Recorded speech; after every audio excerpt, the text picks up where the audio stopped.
Banyak netizen sebelah kiri menanyakan kepada Opung Parbelak cobalah buktikan kalau Hasto bisa ditangkap. Mana mungkin Hasto bisa ditangkap walaupun sudah dijadikan tersangka. Ku bilang sama kalian, kalian yang nyinyir terhadap Opung Parbelak, jangankan hanya sebuah Hasto, ketua umum juga rencananya akan dipanggil KPK.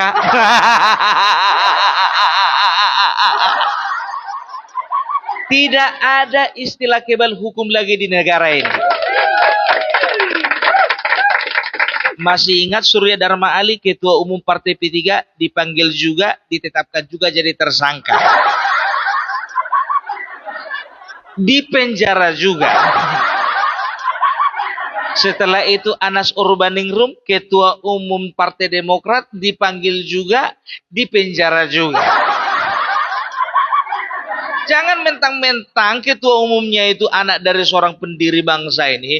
Kalau memang terbukti melakukan penyelewengan dan melakukan tindakan ya yang merugikan negara, panggil, tersangkakan.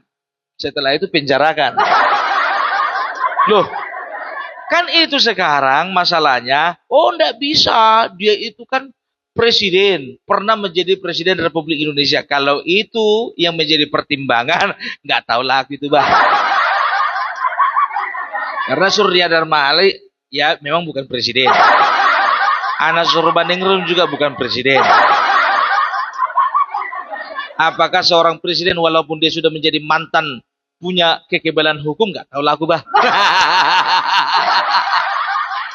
Tapi kan sekarang kan bicaranya kan dipanggil, bukan dikatakan mau ditersangkakan, hanya dipanggil.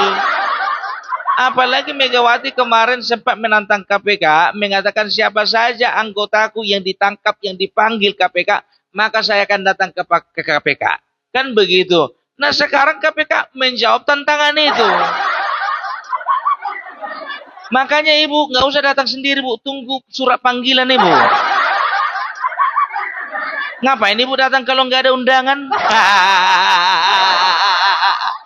Iya kan? Nggak ada istilah kebal hukum di bangsa ini. Itu dia. Jadi sekarang ya katanya PDIP akan melakukan aksi perlawanan. Setelah Hasto ditetapkan jadi tersangka, maka PDIP akan melawan. Dengan cara apa? Mereka akan membeberkan semua skandal-skandal para pejabat negara. Gertak nih.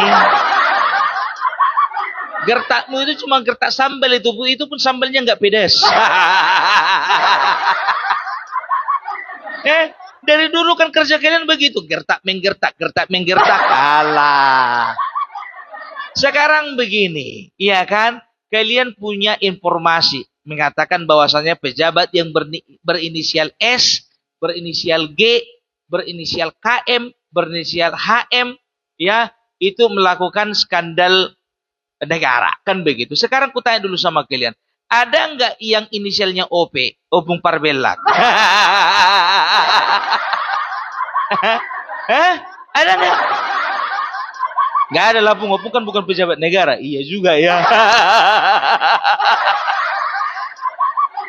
Katanya informasinya itu ya mereka menerima sebagai informasi dari KONI.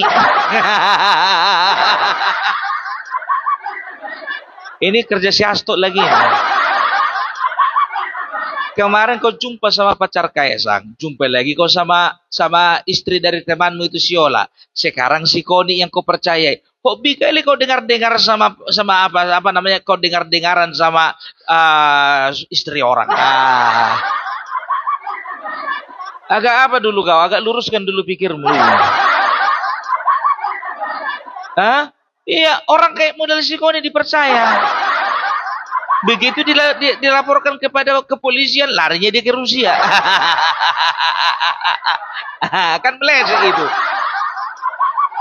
Sekarang begini, aku nggak akan mau ya percaya dengan apa yang dilakukan si Hasto. Karena apa? Yang namanya Hasto itu adalah salah satu orang yang paling sulit dipercaya di bangsa ini.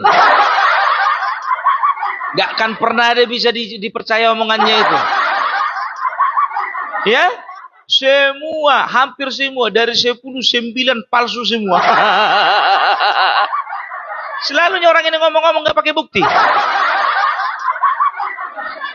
Sekarang begini, apa yang kalian percaya lagi dari seseorang yang menyembunyikan seorang koruptor? Perkataan apa lagi yang bisa dipercayai daripada seorang penyuap? Perkataan apa lagi yang bisa kita percaya dari seorang yang menerima uang suap?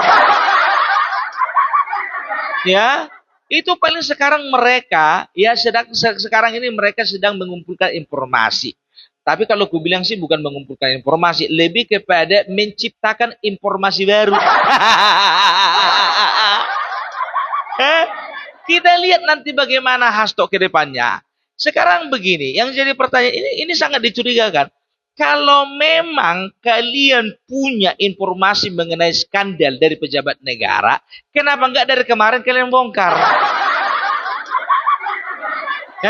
Karena apa? Pasti karena waktu kalian masih menjadi penguasa, pasti ada sangkut pautnya sama kalian, ya kan? Nah sekarang ketika mereka mulai menjauh dari kalian, maka kalian membuka skandal mereka. Buka aja lah, bongkar aja lah. Ya, pasti tim kuasa hukumnya juga pasti akan mencari keterkaitan dan relevansi antara mereka dan juga partai kalian. Kalian pun juga mikir itu secara politik ya. Secara hitung-hitungan politik, hitung-hitungan perang, mereka pasti mikir 2 kali itu. Karena apa? Kalau misalnya kita bongkar yang ini, nanti kena yang nanti kena yang sini. Kalau kita bongkar yang sana, nanti kena ketua DPP yang ini. Kita bongkar nanti yang pejabat yang sana, kena nanti sekjen. Kita bongkar yang sebelah sana, nanti kena ketua umum. Bikin. Mau ku tengok dulu. Iya kan? Itu dia. Baru yang kedua, iya kan? Kalau misalnya memang betul-betul ya mereka mempunyai informasi. Kemana mereka mengadu? Ke Parcok. Mau bikin surat laporan ke polisian. Diterima, pasti diterima. Kalau diterima, pasti diterima. Cuman, apakah mereka masih mau menerima laporan kalian dan juga memprosesnya? Kalau aku sih ragu aku. Karena jujur aja aku bilang, satu-satunya partai yang paling dibenci Parcok dan keluarganya itu PDIP. Karena apa? Udah tiga-tiganya mereka membuat Parcok menjadi kambing hitam. Alah. Perkara hilang KTP kalian, dengarkan kalian ini. Perkara hilang KTP kalian, kemana kalian bikin surat kehilangan? Ke Kodim? Koramil? Enggak kan? Pasti ke kepolisian sektor atau kepolisian resort terdekat. Kan gitu. Artinya apa ya?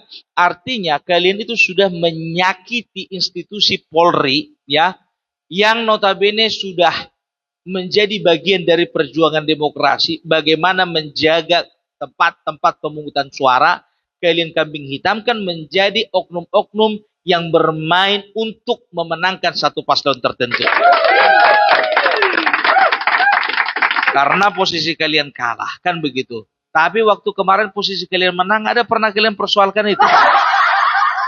Enggak kan? Itu dia. Jadi kalau power star syndrome itu seperti ini gitu, merasa selalu menjadi bintang. Ya, itu dia. Mau kemana lagi mengadu? Ke KPK, MA, MK. Kadang-kadang orang ini lain, ya kan? Permasalahan yang A dibawanya ke kamar B. Persoalan B dibawanya ke kamar C. Mana jumpa lah barang itu? Ya kan? Iya, jadi sekarang aku kepengen tahu dulu, bongkarlah dulu pejabat-pejabat negara itu, Bang. Biar kita komentari, biar kita goreng. Tapi masalahnya sekarang data kalian akurat apa enggak? Kan begitu. Data kalian akurat atau enggak dan juga jujur atau tidak. Ini kalian suka kali membuat data yang dibuat-buat. Sekarang jangan pernah ya kalian itu berbicara penguasa, penguasa, penguasa. Kayak nggak pernah aja kalian berkuasa. Alah, batrit kalian. Sekarang kan begitu kan? Dikit-dikit penguasa disalahkan, dikit-dikit penguasa disalahkan. Dan kalau nggak salah kemarin itu pernah Deddy Sitorus mengatakan begini, iya kan, dalam sebuah statementnya. Saya tidak mempersalahkan Bapak Prabowo. Kenapa nggak disalahkan? Salahkan dong. Ku bilang sama kalian, kalaupun ada skenario pembongkaran koruptor besar-besaran, ya itu tak lain dan tak bukan adalah perannya Bapak Prabowo sendiri. Bapak Prabowo lah yang menekan kepada setiap instansi, setiap lembaga, setiap aparat untuk membongkar setiap tindakan kejahatan, kan begitu. Apalagi yang berbicara tentang korupsi, kan begitu. Ya kalau memang banyak dari kalian yang tertangkap, contohnya terjaring, ya itu kan karena kebetulan aja itu.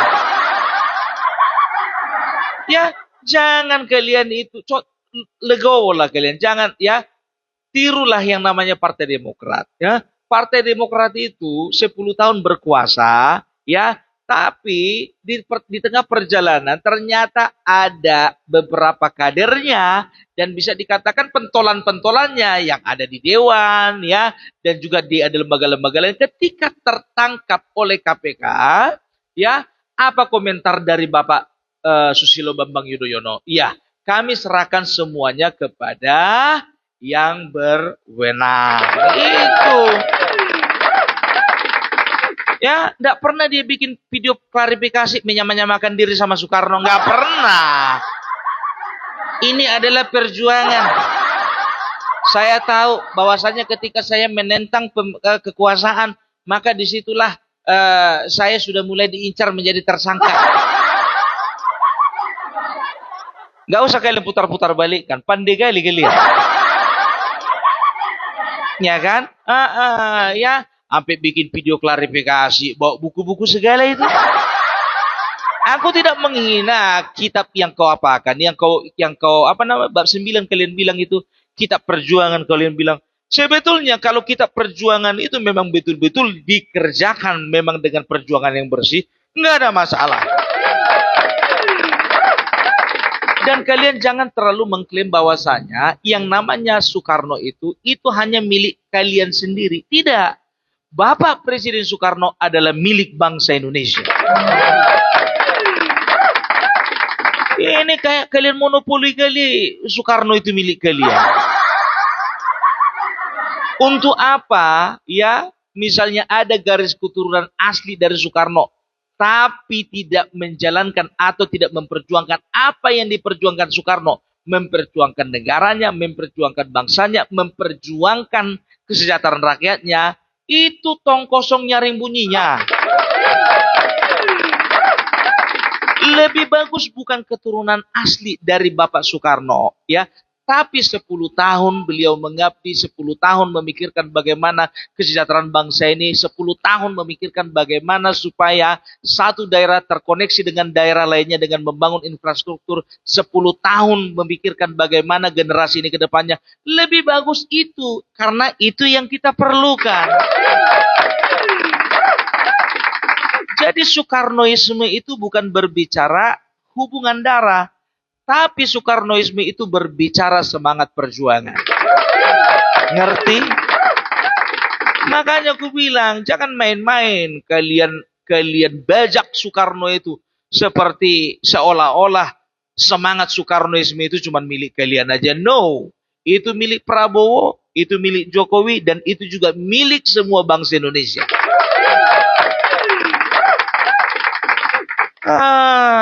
Udah kayak apa aku ini? Udah kayak mau apa? Pidato pembukaan ya kan?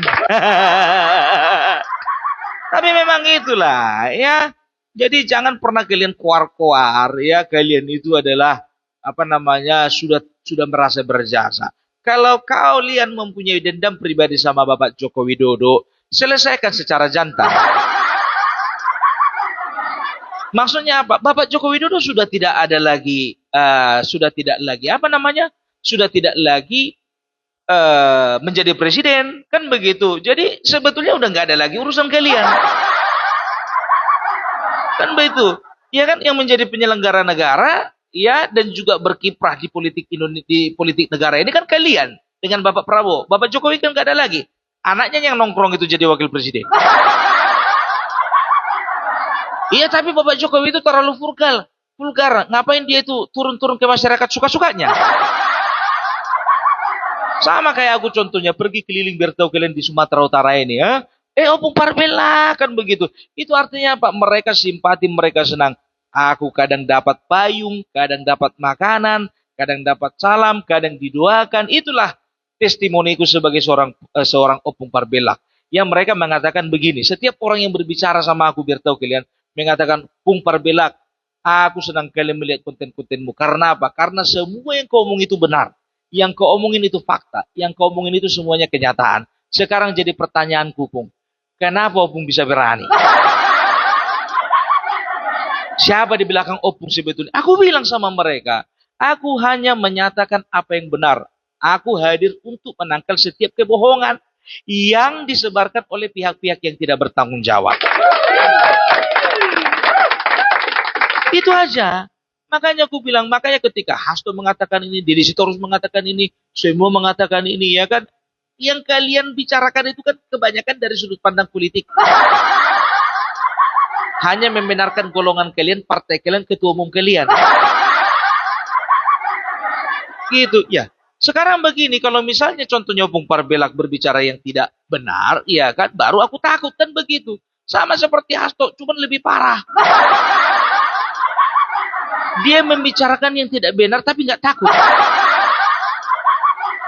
Kemarin masih ingat kalian waktu dia pamerkan video rekaman suara Bapak Jokowi, ya, yang mengatakan bahwasanya dia akan berniat untuk menghancurkan PDIP. Padahal itu suara waktu Bapak Jokowi sedang membuka sebuah acara gitu kalau tidak salah di depan para kepala daerah, kan begitu. Nah, ya kan banyak kali hoax di perutnya itu biar tahu kalian. Ya, jadi terserah kalian. Mau kalian percaya dengan namanya Hasto, Deddy Sitorus, Adiana Pitupulu, ya, dan juga para elit-elit politik PDIP yang lainnya. Ya, ingat, Opung Parbelak tidak hadir untuk menyerang PDIP, tidak. Ya, Opung Parbelak berbuat demikian karena apa? Sama seperti beberapa orang kader PDIP di daerah yang banyak videonya bermunculan di TikTok mengatakan, sudahlah, kita introspeksi diri saja. Ada, kalian cek itu. Ya kan, sedangkan dari mereka sendiri pun mau berubah, mau bertobat, ya kan, mau memperbaiki semuanya. Masa di atas enggak, ya kan? Oke, jadi itulah dari Opung Parbelak dulu. Jadi salam NKRI, NKRI harga mati.